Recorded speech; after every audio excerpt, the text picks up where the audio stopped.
ಅವರು ಸಂಪುಟ ಪುನಾರಚನೆ ಬಗ್ಗೆ ಸುಳು ಕೊಟ್ಟಿದ್ದಾರೆ ಸರ್. ಈಗ ನಿಗಮ ಮಂಡಳಿ ಅಧ್ಯಕ್ಷರನ್ನ ಯಾವ ರೀತಿ 2 ವರ್ಷಕ್ಕೆ ಇಟ್ಟಿದ್ದೀವಿ, ಅದೇ ರೀತಿ ಸಚಿವರ ಸಂಪುಟನೂ ಕೂಡ ಪುನರ್ರಚನೆ ಆಗತ್ತೆ ಅಂತೇಳಿ ಕಾರ್ಯಕ್ರಮದಲ್ಲೇ ಬಹಿರಂಗವಾಗಿ ಹೇಳಿಕೆ ಕೊಟ್ಟಿದ್ದಾರೆ. ಹಾಗಾಗಿ ತಾವು ಕೂಡ ಪ್ರಬಲ ಆಕಾಂಕ್ಷಿ ಇದ್ದೀರಿ ಸಚಿವ ಸ್ಥಾನಕ್ಕೆ. ಹೌದು.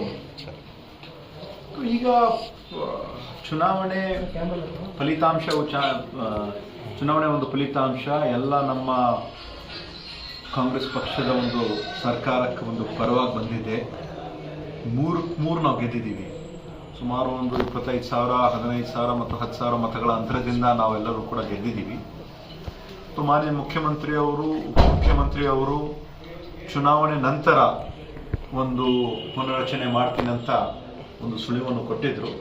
ಬಹುಶಃ ಅದರ ಪ್ರಕಾರ ಮುಂದೆ ಬರ್ತಕ್ಕಂಥ ದಿನಗಳಲ್ಲಿ ಇವಾಗ ಅಧಿವೇಶನ 9ನೇ ತಾರೀಕಿಗೆ ಪ್ರಾರಂಭ ಆಗ್ತದೆ.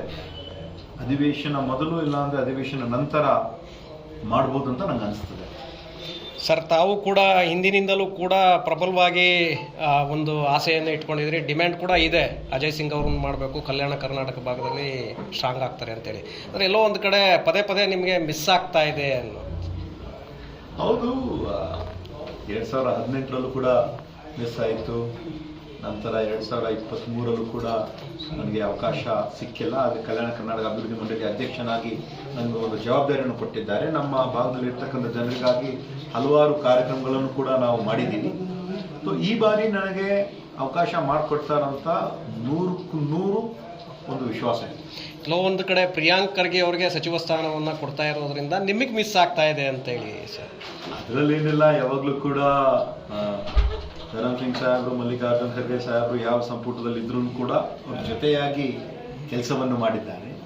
ಇಬ್ಬರು 1980ರಿಂದ ಅವರು ನಮ್ಮ ತಂದೆಯವರಾಗಲಿ ಮಲ್ಲಿಕಾರ್ಜುನ್ ಖರ್ಗೆ ಸಾಹೇಬರಾಗಲಿ ಯಾವಾಗಲೂ ಕೂಡ ಜೊತೆಯಾಗಿ ಕೆಲಸ ಮಾಡಿದ್ದಾರೆ. ಇವತ್ತು ಪ್ರಿಯಾಂಕ್ ಖರ್ಗೆ ಅವರಿದ್ರೆ ಏನು ಅಭ್ಯಂತರ ಇಲ್ಲ. ಅವರು ಇರ್ಬೋದು, ನಾವು ಇರ್ಬೋದು. ಇವಾಗ ಒಂದ್ಸತಿ 1999ರಲ್ಲಿ ಕಲಬುರಗಿ ಜಿಲ್ಲೆಯಿಂದ 6 ಜನ ಮಂತ್ರಿಗಳಾಗಿದ್ರು. 6 ಜನ ಆಗಿದ್ರು. ಅಂತ ಒಂದು ಸಂದರ್ಭದಲ್ಲಿ ಧರಮ್ ಸಿಂಗ್ ಸಾಹೇಬರು, ಮಲ್ಲಿಕಾರ್ಜುನ್ ಖರ್ಗೆ ಸಾಹೇಬರು, ಮತ್ತೆ ಖಮ್ರುಲ್ ಇಸ್ಲಾಂ ಅವರು, ಬಾಬುರಾವ್ ಚೌಹಾಣ್, ಬಾಬುರಾವ್ ಚಿಂಚಿನ್ಸೂರು ಅವರು, ಮತ್ತೆ ಜಿ ರಾಮ್ ಕೃಷ್ಣ ಅವರು, 6 ಜನ ಒಂದೇ ಸತಿ 99ನಲ್ಲಿ ಆಗಿದ್ರು. ಕೇವಲ ಒಬ್ರು ಇರಬೇಕು, ಇಬ್ರು ಇರಬೇಕು ಅಂತ ಇಲ್ಲ. ಎಷ್ಟು ಜನ ಇದ್ರೂ ಕೂಡ ಒಂದು ಅವಕಾಶ, ಅವರ ಒಂದು ಎಬಿಲಿಟಿ ಮೇಲೆ, ಕೇಪಬಿಲಿಟಿ ಮೇಲೆ ಮತ್ತು ಒಂದು ಪಕ್ಷದ ಒಂದು ನಿಷ್ಠೆ, ಅವ್ರು ಮಾಡಿರುವಂಥ ಒಂದು ಕಾರ್ಯವೈಖರಿ ಎಲ್ಲ ನೋಡಿಕೊಂಡು ಅವಕಾಶ ಮಾಡಿಕೊಡ್ತಾರೆ. ಈ ಬಾರಿ ನನಗೆ ಅವಕಾಶ ಕೊಡ್ತಾರೆ ಅಂತ ಸಂಪೂರ್ಣವಾದ ಒಂದು ವಿಶ್ವಾಸ ಇದೆ. ದೆಹಲಿಯಲ್ಲಿ ವರಿಷ್ಠರನ್ನ ಭೇಟಿ ಮಾಡ್ತೀರಾ ಸರ್? ಈಗಾಗಲೇ ಸತೀಶ್ ಜಾರಕಿಹೊಳಿ, ರಾಜಣ್ಣ ಇವರೆಲ್ಲರೂ ಕೂಡ ಹೋಗ್ತಾ ಇದ್ದಾರೆ. ಒಂದು ಕಡೆ KPCC ಅಧ್ಯಕ್ಷ ಸ್ಥಾನಕ್ಕೆ ಒತ್ತಡ, ಇನ್ನೊಂದು ಕಡೆ ಸಂಪುಟದಿಂದ ಕೈ ಬಿಡಬೇಡಿ ಅಂತ ಹೇಳಿ ಶಿವಕುಮಾರ್ ಕೂಡ ಹೋಗಿದ್ದಾರೆ ಇದೇ ವಿಚಾರದ ಬಗ್ಗೆ ಚರ್ಚೆ ಮಾಡೋದಕ್ಕೆ. ಹಿಂದೇನು ಕೂಡ 2023ರಲ್ಲೂ ಇವಾಗ ಎಲ್ಲ ವರಿಷ್ಠರು ನಮ್ಗೆ ಹೇಳಿದ್ದಾರೆ, ಮುಂದೆ ಬರ್ತಕ್ಕಂಥ ದಿನಗಳಲ್ಲಿ ಅವರು ನಮಗೆ ಒಂದು ಅವಕಾಶ ಮಾಡಿಕೊಡ್ತೀನಿ ಅಂತ ಹೇಳಿದ್ದಾರೆ. ಆ ಒಂದು ರೀತಿಯಿಂದ ಬಹುಶಃ ಅವಕಾಶ ಬಂದಾಗ ಮಾಡುವಾಗ ಎಲ್ಲರೂ ಹೋಗಿ ನಮ್ಮ ಪಕ್ಷದ ದೆಹಲಿಯಲ್ಲಿ ಇರ್ತಕ್ಕಂಥ ನಮ್ಮ ಪಕ್ಷದ ವರಿಷ್ಠರಿಗೂ ಕೂಡ ಭೇಟಿಯಾಗಿ ನಾವು ವಿನಂತಿ ಮಾಡ್ತೀವಿ, ರಿಕ್ವೆಸ್ಟ್ ಮಾಡ್ತೀವಿ. ಮತ್ತೆ ಇಲ್ಲಿ ಇರ್ತಕ್ಕಂಥ ಎಲ್ಲ ಮುಖಂಡರಿಗೆ ನಾವು ಭೇಟಿ ಆಗ್ತಾ ಇದ್ದೀವಿ. ಯಾಕೆಂದರೆ ನೀವು ಒಂದು ಕಡೆ ಸುಮ್ಮನೆ ಆಸೆ ಇಟ್ಕೊಳ್ಳೋದು, ಹೊರಗಡೆ ಎಲ್ಲೂ ಕೂಡ ಅದನ್ನು ಡಿಮ್ಯಾಂಡ್ ಇಡದೆ ಹೋದರೆ ಅಲ್ಲಿ ಮಿಸ್ ಆಗ್ತಾ ಇದೆ ಅಂತ ಹೇಳಿ. ಎಲ್ಲರಿಗೂ ಗೊತ್ತಿದೆ, ನಮ್ಮ ಫ್ಯಾಮಿಲಿ ಬಗ್ಗೆ ಗೊತ್ತಿದೆ, ನಮ್ಮ ತಂದೆಯವ್ರ ಬಗ್ಗೆ ಗೊತ್ತಿದೆ. ನಾನು ಮಾಡಿರುವಂಥ ಕೆಲಸಗಳು ಕೂಡ ಯೂತ್ ಕಾಂಗ್ರೆಸ್ಸಿಂದ ಈವರೆಗೆ ಮಾಡುವ ಕೆಲಸನೂ ಕೂಡ ಗೊತ್ತಿದೆ.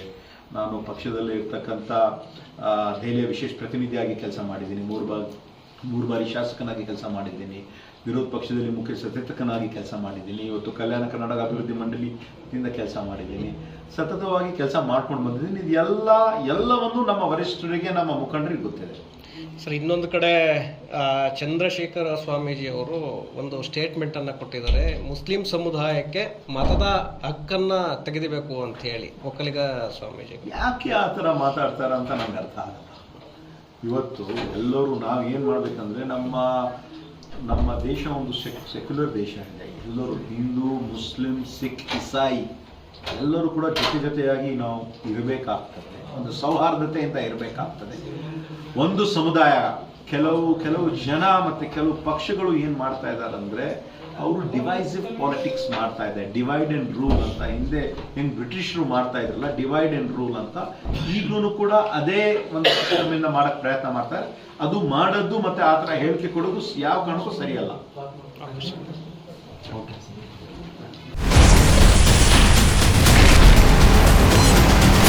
Ashwavega English News. Coming soon. Your channel, your voice, your trust.